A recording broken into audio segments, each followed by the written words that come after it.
So, this is a series that I'm pretty excited for. I've actually been thinking about this and working through it for about the last 6 months.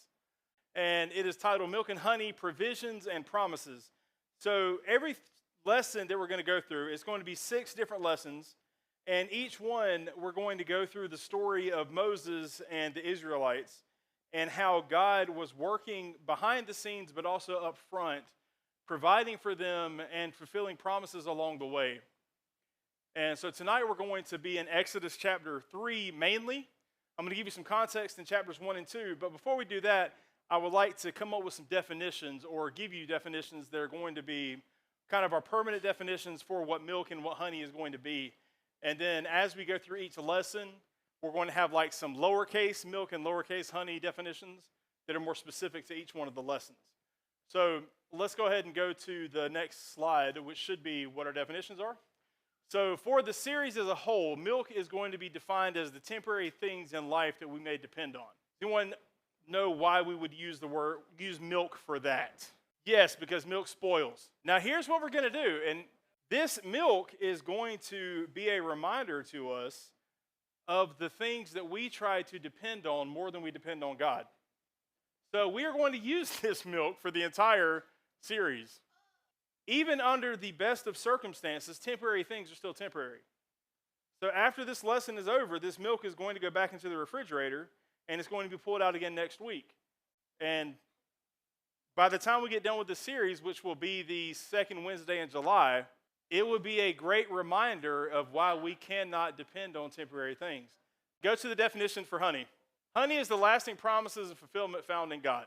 So it's not lasting promises of fulfillment made by God, but those things that are found in God. So do you guys know why we're using honey? Because honey does not expire. And so we could have this honey here for years, and it's going to be the exact same, and you'll still be able to open it and eat it. As we work through each story, we're going to see how milk and honey manifest in specific ways, but ultimately they're always going to point back to these definitions. So let's start with a question. When was the time that God provided in your life that you did not realize until it was over? I think one of the stories that stick with me, or one of the instances that stick with me, and I talked to a few people about this, but was kind of our process of coming here. I was actually interviewing at another church and very far along in the process, and Kayla and I heard about this church, and I was like, I'm not important enough to work here. And there are still some days where I feel like I'm not important enough to work here. But as big as the church is and everything, and somebody was like, you need to apply there. And I was like, no, I really don't think I need to. Ultimately, I ended up turning in my resume. Kayla and I prayed about it. And we were, maybe 1 or 2 interviews away from going on staff at the other church. And we were like, God, if this is not where you want us to be, we need red flags. And so we had gone and met with the pastor and his family and the search team and everything. And it was like red flag after red flag after red flag at this meeting. And I was sitting in my office at my previous church talking to the pastor. And I think this was after I had met Robbie. Robbie and I met at, we were supposed to meet at Cool Beans and ended up being at Del Sur. We sat there in like a 15 to 20 minute conversation. Ended up being like a 2.5 hour conversation about discipleship, about ministry and all this. And I remember whenever I was driving home, I called Kayla and I was like, this is where we're supposed to be. And the next day I emailed the church that I was interviewing at, and I told them I'm rescinding my application and I no longer want to be pursued. And literally as soon as I hit send on that interview, Robbie called me to set up another interview. And the pastor of that church was of the former church was sitting in my office so he can verify this. But that was one of the biggest God stories that he was working in the background to show, this is where we're supposed to be. And there are other stories too. But it's really cool how we don't notice how God's working until we're really starting to pay attention and really starting to look for God. What we see is that there are times in life to where God is working, whether we realize it or not, whether we see him working or not. So as we start, I'm going to spend some time in the first 2 chapters of Exodus and show you how God is working in the life of Moses and in the life of the Israelites, and they don't even know that he's doing it. So we're going to start with point 1, which I've titled Provision in Progress. We're not going to read through Exodus 1 and 2. I'm going to spare you that. But I'm going to give you kind of a synopsis. So the first thing is before Moses was born in chapter 1. Before Moses was born in chapter 1, we see that the lineage of Israel is mentioned. Then it says that they had been fruitful, they had grown.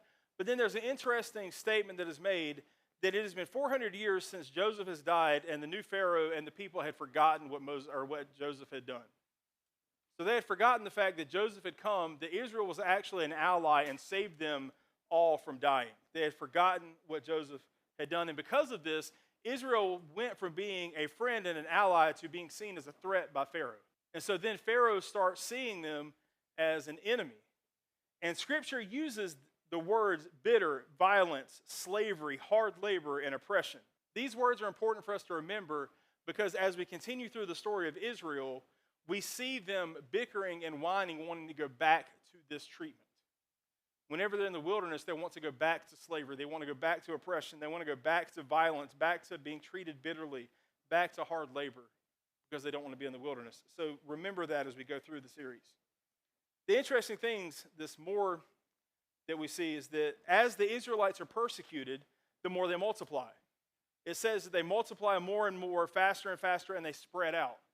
What's really cool here is we see the same thing with the church in the New Testament. This is me getting off topic for just a second. But the more Christians live under persecution, the more Christianity spreads. Interesting how God works in that way. Pharaoh's answer to this is, we're going to start killing the sons.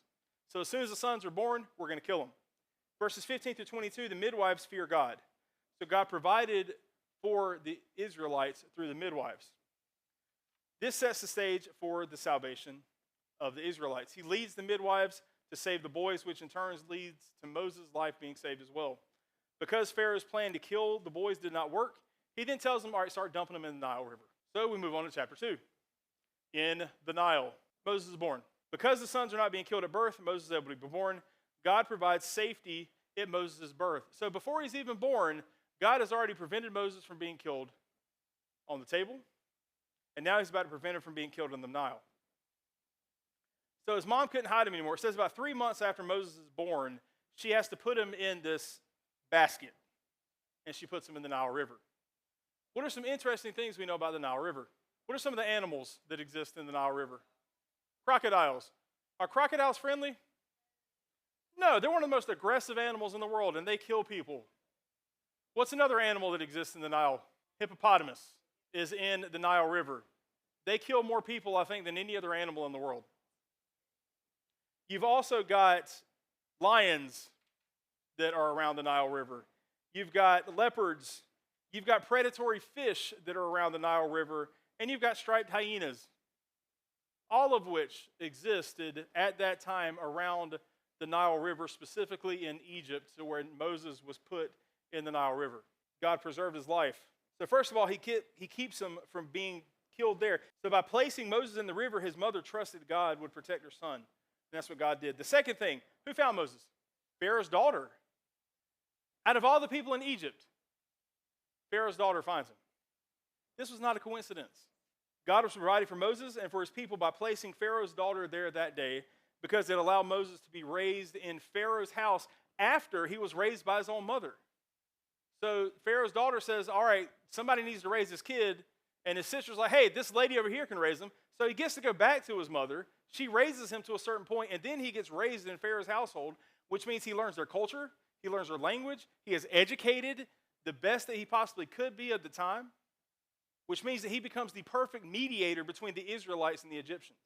So God is setting all of this up to free his people and using Moses to do it. So you guys see how God is providing. And God is setting the stage for what's about to happen. Here's the third interesting thing. The same words in Hebrew that is used for the basket and for the substance that surrounds the basket is the very same words that are used in Hebrew for the ark that Noah uses. That blew my mind. The Hebrew word used for ark and the basket is the word tavah. That is not the typical word that they use for boat or for basket. It means vessel. Both are coated in pitch, which surrounds it to make it waterproof. Both are used to preserve the covenant promise that God made to his people. It preserved humanity from being wiped out, preserved his people from being wiped out. Both of these stories point to Christ as the ultimate fulfillment of God's salvation for his people. But we see how God is paving a way and providing for his people behind the scenes before Moses and before any of us even realize it. Then we see in chapter 2 that Moses runs away. This leads to a crisis moment. After he goes through all of this, after he gets trained in Israel's house, he sees an Israelite that's being mistreated by an Egyptian, and his response is to kill the Egyptian. And then he tries to hide it. He buries the Egyptian, but he gets found out. So he's lived in the palace his entire life, or the majority of his life, as royalty. But God has a bigger plan for his life than that. So instead of ignoring the poor treatment of the Israelite, which he could have done, I mean, he was culturally an Egyptian. He saw his people being mistreated, and he decided that he was going to take a step and be one of his people. And he killed the Egyptian, tried to hide the body. The next day, he tries to stop two Israelites from fighting, and they say, "You're going to kill us too." He gets scared. The Pharaoh finds out that he kills an Egyptian, and so he runs away. Even in Moses' sin, we see that God is working behind the scenes to get Moses where he needs to be. Moses ends up in Midian. He finds a well and he sits down. A priest who has 7 daughters, the 7 daughters are there watering their sheep. Some shepherds come up and they try to chase the women off. Moses stands up for them. And then he gets made out to be the hero. The ladies go back to their father, who is a priest. And he says, "Well, why didn't you bring them home for dinner?" So they go get him. He comes. He marries one of the daughters. And then he lives a wonderful life up to that point. So then we get into chapter 3. Any questions so far? Verses 23 through 25 is kind of in chapter 2, the turning point of what is going on. So let me read those to you. After a long time, the king of Egypt died. The Israelites groaned because of their difficult labor, and they cried out. And their cry for help because of the difficult labor ascended to God. And God heard their groaning, and God remembered his covenant with Abraham, with Isaac, and with Jacob. And God saw the Israelites, and God knew. So God listened, he heard them, and he knew.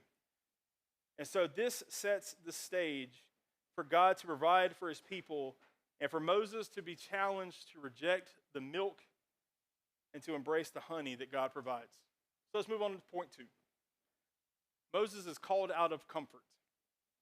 So this points us into chapter 3. For Moses, the milk that we see in his life was his comfort. He had it made. He grew up in Pharaoh's house. He had a moment of crisis. He rejected that comfort, became a hero, and then immediately ran away. Now he was back in the same situation to where his life was comfortable. He was married. He had kids. He had sons. And he was a shepherd, had that responsibility. Now, it wasn't all comfort. They didn't have air conditioning yet, so it was probably still hot. But, I mean, there wasn't a lot of challenge. People were not actively trying to kill him anymore. And, I mean, everything was good. But then God hears his people crying out, and God knows what he raised Moses up for, but Moses doesn't know that. And so God calls him out of his comfort. But Moses had learned to depend on his comfort. He had family. He had a routine. He had it made. He had everything that a lot of us long for and desire. So the issue that we see shortly is that God did not call Moses to a life of comfort, but a life of trusting him no matter where he was located. And God calls us to the same thing. He does not call us to a life of comfort. He calls us to a life of trust and dependence on him, which means rejecting the milk that we turn into idols. So he was about to uproot Moses' entire life and make Moses depend on the giver of honey. So the first thing he does is he challenges Moses' comfort. So let's look at verses 2 through 10. Then the angel of the Lord, which is a reference to Jesus, is Christology in the Old Testament, appeared to him in a flame of fire within a bush. As Moses looked, he saw that the bush was on fire but was not consumed. So Moses thought, I must go over and look at this remarkable sight. Why isn't the bush burning up? I would have done the same thing. If there's a bush that's on fire and it's not burning up, who would not go over there and look and try to figure out what's going on? He goes over there to look at it. So when God saw that he had gone over there to look, God called out to him from the bush, Moses, Moses, or however God speaks. I don't know. Here I am, he answered. Do not come closer, he said. Remove the sandals from your feet, for the place where you are standing is holy ground. Then he continued, I am the God of your father, the God of Abraham, the God of Isaac, and the God of Jacob. Moses hid his face because he was afraid to look at God. Then the Lord said, I have observed the misery of my people in Egypt, and have heard them crying out because of their oppressors. I know about their suffering, and I have come down to rescue them from the power of the Egyptians and to bring them from the land to a good and spacious land, a land flowing with milk and honey, the territory of the Canaanites, Hittites, Amorites, Perizzites, Hivites, and Jebusites. So because the Israelites cry for help and has come to me, and I have also seen the way the Egyptians are oppressing them, Therefore, go. I am sending you to Pharaoh so that you may lead my people, the Israelites, out of Egypt. So what's really cool in this instance is that we see the eternal meeting the temporary. Not only do we see the fire not consume the bush, but we see God interacting, God the eternal interacting with Moses the temporary. And so in this moment, God invades time and space and tells Moses, I've got a plan for you. And you may not like it, but this is your purpose. How does Moses respond? He does what all of us do when we don't want to do something. He makes excuses. So let's pause for a second so I can ask you a question. What is the worst or funniest excuse you've ever come up with to try to get out of something? I'll tell you the one that I thought up. And this is not me, but my sister, my oldest sister. When she was in her early 30s, she got pulled over by a cop for speeding. And she told the cop, she was going 53 into 35. And she told the cop that the reason she was going 53 into 35 was because she was dyslexic. Yeah, so she said she got the numbers mixed up. And the cop said, well, the speedometer should have matched the speed limit sign. And she got the ticket anyway. But just like what my sister said, and like what we make excuses for, when we don't want to do something, we try to come up with any excuse we can not to do it. We try to come up with excuses why we're not qualified or why we just don't want to be challenged to do something that we don't want to do. And Moses is no different. Even though God had been preparing him for this moment since before he was even born, Moses is human and does not want to give up the comfort that he has been depending on to step out in faith, to trust God, to go back to where he ran away from and faced difficulty, even if God was going to be with him. So because of this, we see that Moses makes 5 excuses. And with each one, there's a deeper issue that comes up. And I think all of us can identify with at least one, if not all of these excuses that Moses makes. So let's look at all of these. So the first one Moses says is, who am I? And he responds with fear. So look at verse 11. But Moses asked God, who am I that I should go to Pharaoh and I should bring the Israelites out of Egypt? He's like, God, I'm a nobody. They want me dead. I have no power, no authority. All they're going to do is kill me as soon as I get there. I'm not brave enough. I'm not strong enough. I can't do it. Do we ever get afraid when God calls us to do something? Whenever we know that we should have a difficult conversation with someone, whenever we know that someone that we're friends with or someone that we love is not living like they're supposed to, and God is putting on our heart that we need to be the ones that are going to talk to them. But the first thing we ask ourselves or we say to God is, who am I that I should be talking to them? But God's response is, look, I'll be with you. You're not going to do it yourself. And so he says, I will certainly be with you, and this will be the sign to you that I am the one who sent you. When you bring the people out of Egypt, you will all worship God at this mountain. So what God is telling Moses is that, look, not only am I going to be with you, I'm going to give you the authority and the power to get the people out of Egypt, and then you're going to worship me on this mountain that you're currently standing on. So I'm going to protect you while you're there, get you here so that everyone can worship. So when God calls us to do something, he's going to be with us in the process. Doesn't mean that we're always going to be safe, but it does mean that God's going to be with us. That we don't have to fear when God calls us to do something. And really, God doesn't give us a spirit of fear. If we are a believer, he calls us to have faith and to trust in him, not to be scared of what the world can do or what the world's going to do. The second thing, he says, well, who are you? So he questions God's authority. Verse 13 says, then Moses asked God, if I go to the Israelites and say to them, the God of your fathers has sent me to you, and they ask me, what's his name? What should I tell them? And then God tells them, I am that I am, or I am who I am. This is what you were to say to the Israelites, I am has sent me to you. And what that translates into is, I have always been, I am now, and I will always be. But how often do we question God? When God tells us to do something, how often do we say, well, who are you? And it may not be that exact question, but sometimes we say, where are you at? Where have you been? I'm struggling. I'm dealing with something difficult. God, and where are you? You're supposed to be all powerful, and yet my life is falling apart. If you're in control of everything, why are you not in control of this? We're questioning God's authority whenever we're doing those things. But just because we don't see God actively working, it does not mean that God is not there. Just like we saw in the life of Moses, before he was even born, he was working to prepare Moses. God is working in our lives constantly when we don't see him. And so when we question God, it's more about us showing a lack of faith than it is about him not being there. So he says, I am who I am. You may not see me, but I've always been there. I'm here now, and I always will be there. So even when we're gone, God is still going to be here. And so we shouldn't question God's faithfulness. We shouldn't question God's authority because God's always going to be here. Sometimes we're just not paying attention. The third thing, he says, what if they don't believe me? So it's a question of doubt. So the question of what if? Chapter 4, verses 1 through 9. Moses said, what if they won't believe me and will not obey me, but say, the Lord did not appear to you? The Lord asked him, what's that in your hand? A staff, he replied. Throw it on the ground, he said. So Moses threw it on the ground. It became a snake, and he ran from it. I would have run from it too. The Lord told Moses, stretch out your hand and grab it by the tail. That would have been, I was like, nope, not happening. So he stretched out his hand and called it, and it became a staff in his hand. This will take place, he continued, so that they will believe it that the Lord, the God of their fathers, the God of Abraham, Isaac, and Jacob, has appeared to you. In addition, the Lord said to him, put your hand inside of your cloak. So he put his hand inside his cloak, and then he took it out. His hand was diseased, resembling snow, so he had leprosy. Put your hand back in your cloak, he said. So he put his hand back in his cloak, and when he took it out, it again became like the rest of his skin. If they will not believe you and will not respond to the evidence of the first sign, they may believe the evidence of the second sign. And if they don't even believe these two signs or listen to what you say, take some water from the Nile and pour it on the dry ground. Then the water you take from the Nile will become blood on the ground. So he's telling them again and again and again, I will give you what you need to prove who I am and to prove that I sent you. Have you ever doubted God before? I have. I think if we're honest, all of us have. Sometimes it's hard to believe that God exists nowadays because there's so much technology and so many things that can distract us that we ask the question, God, are you really there? Because our attention and our devotion is being pulled by so many different things, by so many different types of milk, that we're not focused on eternity. We're focused on what's right in front of us.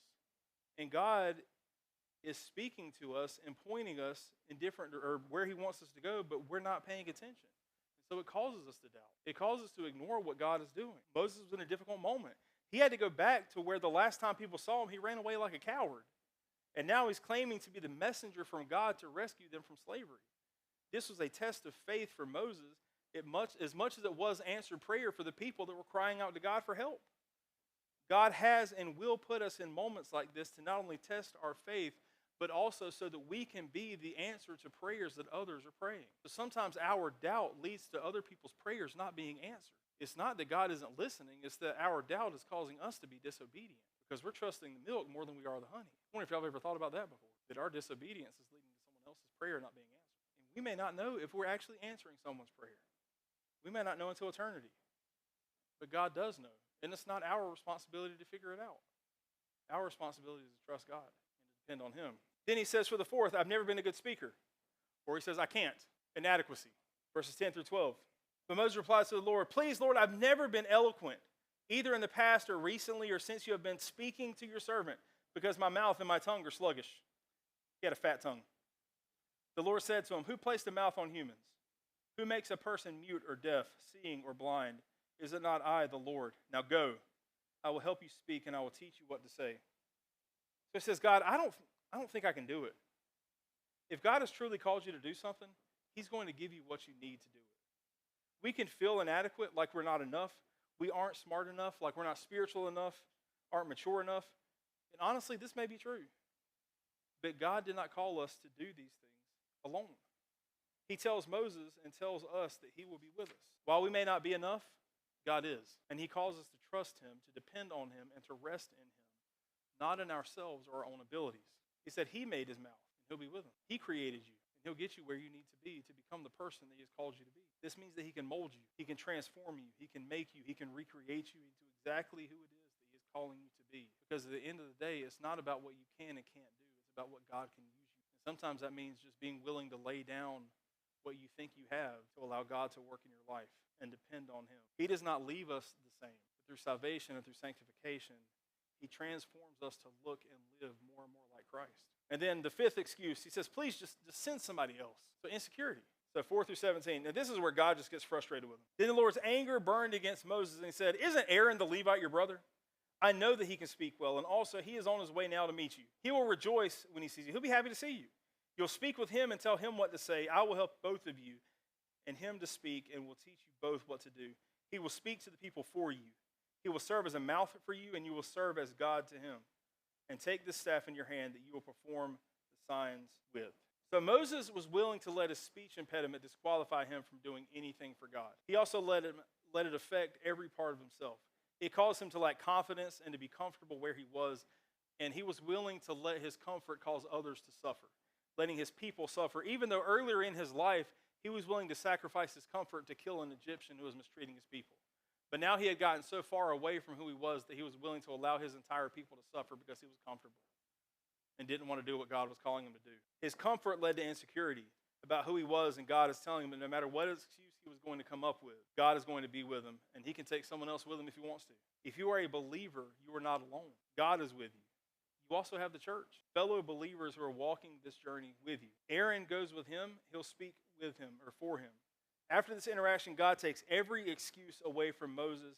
He reassures Moses and then tells Moses the plan that he has for him. He says, look, it's not going to be easy.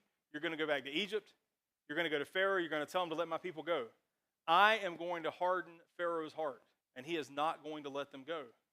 Then I'm going to judge Pharaoh, and I'm going to kill his firstborn son. Sure, Moses was full of confidence after this. But here's what we learned from this first interaction with our Milk and Honey series. The honey is worth the hardship. Let's look at verses 27 through 31. Now the Lord had said to Aaron, go and meet Moses in the wilderness. So he went and met him at the mountain of God and kissed him. Moses told Aaron everything the Lord had sent him to say and about all the signs he had commanded him to do. Then Moses and Aaron went and assembled all the elders of the Israelites.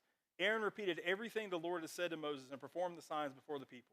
The people believed, and when they heard that the Lord had paid attention to them and that he had seen their misery, they knelt low and they worshiped.